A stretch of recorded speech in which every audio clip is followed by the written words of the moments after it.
اعوذ باللہ من الشیطان الرجیم، بسم اللہ الرحمن الرحیم۔ رمضان کے ان آخری ایام میں آپ سے درخواست کروں گا کہ اپنا جتنا وقت آپ مسجد میں گزار سکتے ہیں، اور خواتین کے لیے میں کہوں گا گھر میں کوئی حصہ بنا لیں اللہ کی عبادت کے لیے، جتنا وقت آپ اللہ کے ساتھ گزار سکتے ہیں ان آخری دنوں میں، اور جتنا وقت آپ قرآن کے ساتھ گزار سکتے ہیں۔ رمضان کا سب سے بڑا مقصد اللہ سے ایک ریلیشن شپ ڈیولپ کرنا ہے۔ اس ریلیشن شپ ڈیولپمنٹ کا سب سے بہترین وقت یہ آخری ایام ہیں رمضان کے۔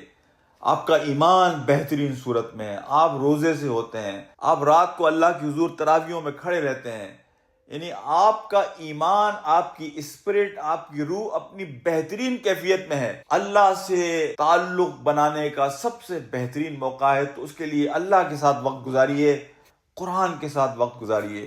اور دیکھیں جب آپ قرآن پڑھتے ہیں، قرآن کا ہر صفحہ آپ کو پکار رہا ہوتا ہے کہ میرے اندر تیرے لیے پیغام ہے، مجھے نظر انداز نہ کر، یوں ہی نہ گزر جا، رک، پاز کر کے ان معنی کو سمجھنے کی کوشش کر کہ جو ان لفظوں میں پنہا ہے۔ قرآن کو سمجھ کر پڑھنے کی کوشش کیجیے۔ ہر صفحہ آپ کو یاد دہانی کرا رہا ہے کہ یہ قرآن اللہ کا کلام ہے، یہ اللہ آپ سے گفتگو فرما رہے ہیں۔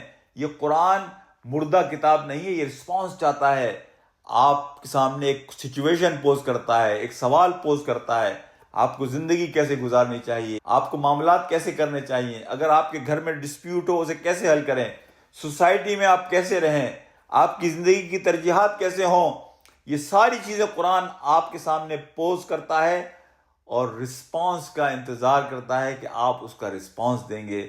تو یہ ٹو وے کنورسیشن ہے قرآن کی اور قاری کی۔ تو قرآن کے ہر صفحے پر رک کر تھوڑی دیر وقت لگائیے۔